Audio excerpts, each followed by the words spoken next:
Hey guys, I'm so excited to continue Subject to Change with you. Now, before I dig into the message, I have a question. Have you ever had an RIP moment? Now, I'm not talking about a funeral. I'm talking about when your friend texts you to ask how that really tough chemistry test went, and you simply responded by texting RIP, meaning it was bad. But it's over and there's nothing you can do about it now. Or your mom find out that you broke curfew and there's no hiding it, faking it, or getting out of it. And the last text to your friend before you got grounded for life was RIP. Technically, RIP means rest in peace, and although it's usually reserved for the people who have passed away, it seems like a phrase more people use these days for situations where things feel done and over with. Last week, Brandon introduced the idea that life is full of changes. Everything should have a note beside it that says, subject to change, because it all is. Even the most adventurous person can be nervous about change, because we've all seen how change can be a good thing, but we've also probably experienced the negative side too. Getting a driver's license, getting a new boyfriend or girlfriend, getting into the college you wanted, those are all good changes. But some changes aren't so great. They definitely deserve an RIP text attached to them. I'll give an example from my own life. My first car and I, we were tight. Maybe you don't have a car, or maybe you don't like your car, and I get that. But for me, I loved mine. My first car and I rolled together for only one short year, but I loved every minute with it. That is until she died. So we were going to our good friend's house for a youth leader meeting, and unfortunately, we went the wrong way off the exit. So Brandon called the people whose house we were going to try and get us back on track. Once we figured out what we did wrong, Brandon pulled a U-turn, and bam, we were T-boned, and my sweet, sweet first car was toast. We were carted off in ambulances, and my car was carted off by a tow truck. And all night, I wondered what would happen. Maybe I could get it fixed. Maybe it wasn't as bad as I thought, or maybe it was just cosmetic. So I called my insurance agent and got in contact with the company that took my car. I still remember standing in the lot with my camera to take photos and to collect my belongings from the inside of the car when I realized there is no fixing that. It was over. My car was a goner. I couldn't go back and undo what had happened. So I walked out of the parking lot without my car. Rest in peace, first car. Okay, that sounds a little dramatic, but it was really disappointing at the time. And if I had to guess, I bet you can relate. When life is subject to change, it's only a matter of time before we encounter disappointments, letdowns, and situations that aren't good and aren't changing back to the way we want them. Maybe your rest in peace moment had to do with school. Maybe you had trouble with a class and you always thought you'd be able to pull it up to a C in the end, but you didn't. The final grade came out and it was over. You failed the class. I'm looking at you in admin physiology. Rest in peace. Maybe your disappointment was a relationship. You were really into this person. You both had even talked about continuing to date after graduation. And then one day, he dumped you. Or you found out that she wasn't being totally honest about some friends who were actually more than friends. You kept hoping it wasn't true, but eventually you realized it was over. Rest in peace. Maybe your parents went through a divorce. It was really unexpected. Sure, they fought in front of you, but you never imagined that things wouldn't improve. You certainly didn't see them splitting up, and now you're dividing your time between two houses. Your life has changed, and it's permanent, not temporary. Rest in peace. Maybe an injury ended your sports career. Maybe a fight ended your friendship. Maybe moving ended your time at your school. Maybe a pandemic ended your parents' job. Maybe it's something else entirely. But no matter what it is, all of our situations with negative change have one thing in common. They feel final. In other words, the story doesn't end with a comma waiting for what's next. It ends with a definitive period, the end, no new chapters, no next phase. It's an RIP moment. And the problem with that kind of change is when our new reality no longer matches what we expected, we can feel completely alone. Alone in our loss of opportunity, alone in the loss of a relationship, alone in our disappointment in ourselves or someone else, alone in our disappointment with God. Nobody gets it like we do or feels it like we do. Things won't improve in this area, and there's nothing we can do about it. Whether you've been there or not, or you're simply afraid that a current situation is headed that way, at some point, we all face this question. What do you do when there's nothing you can do? So let's continue to talk about that. We're going to have some discussion questions up on the screen, and feel free to give us your thoughts and comments down in the chat.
So to help us answer that question, we're going to read today from the book of Isaiah, which is a book in the Old Testament.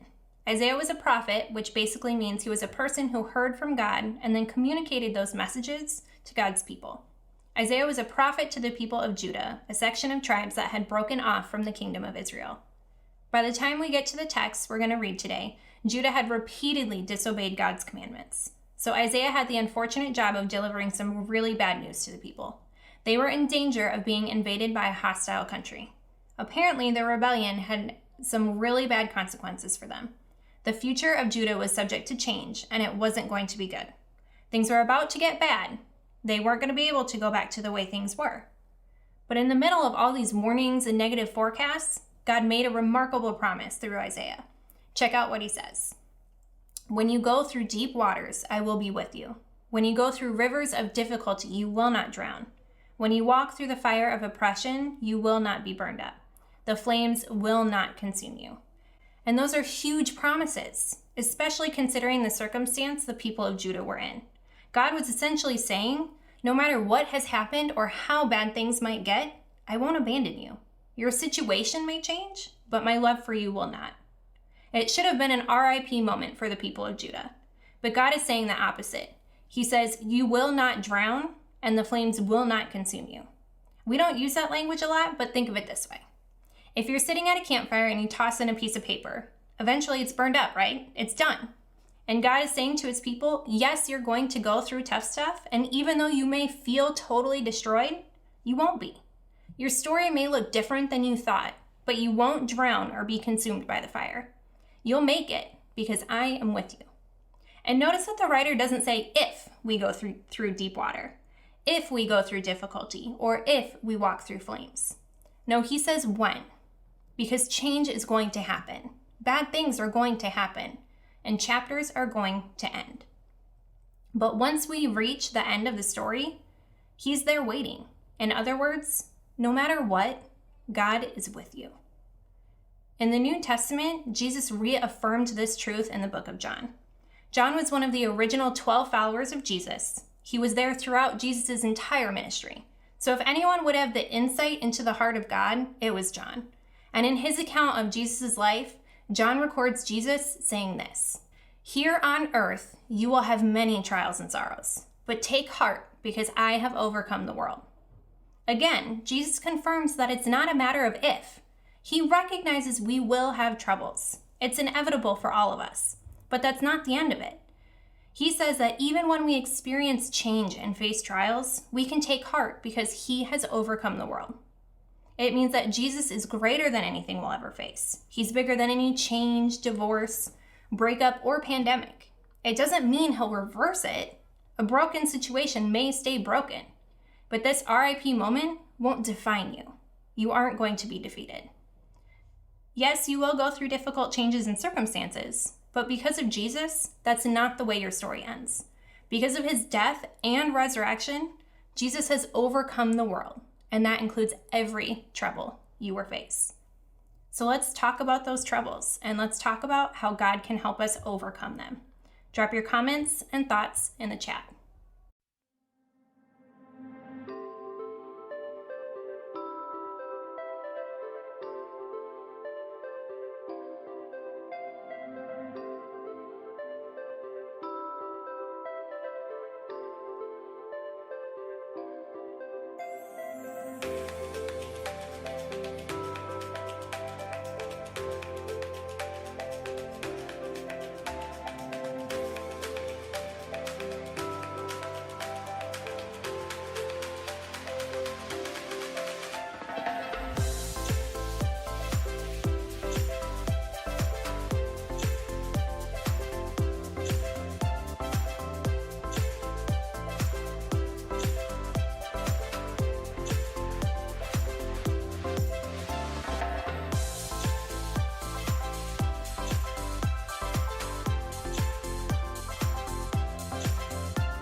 So let's be real. The phrase take heart probably isn't one you use a lot. I'm guessing you don't call your friend after a breakup or a game-ending fumble and say, take heart, bro.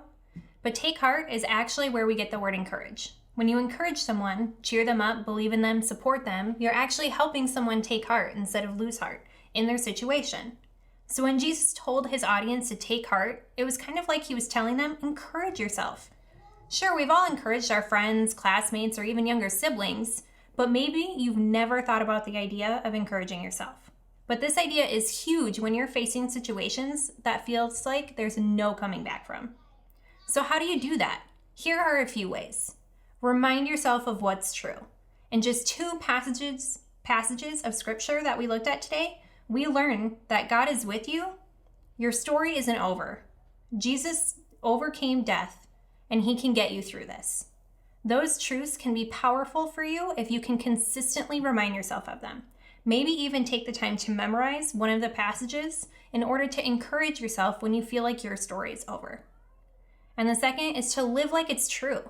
No matter what's happening in your life, you always have the choice to either trust God or not. But trust isn't just about how you feel, it's about what you do. And here's what I mean.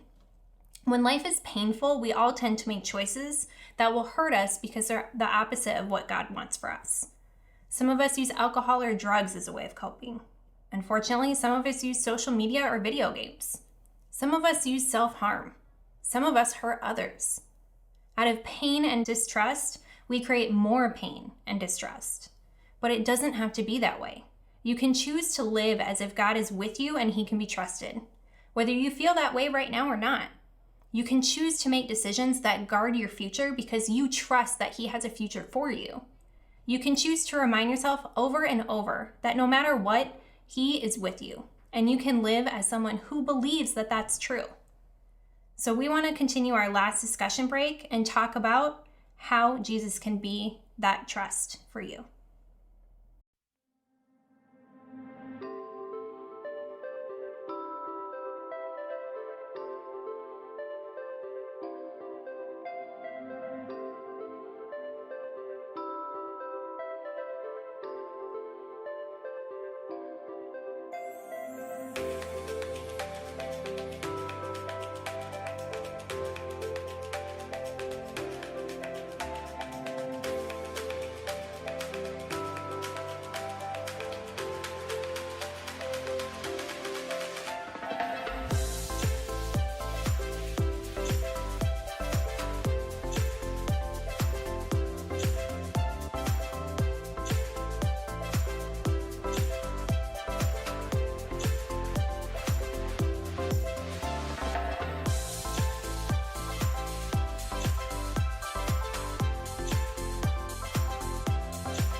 So listen, I get that what we've talked about today doesn't seem like it's for everybody.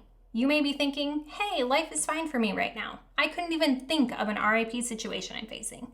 And that's great. But the reality is, there are people all around you who are going through something more difficult than you realize.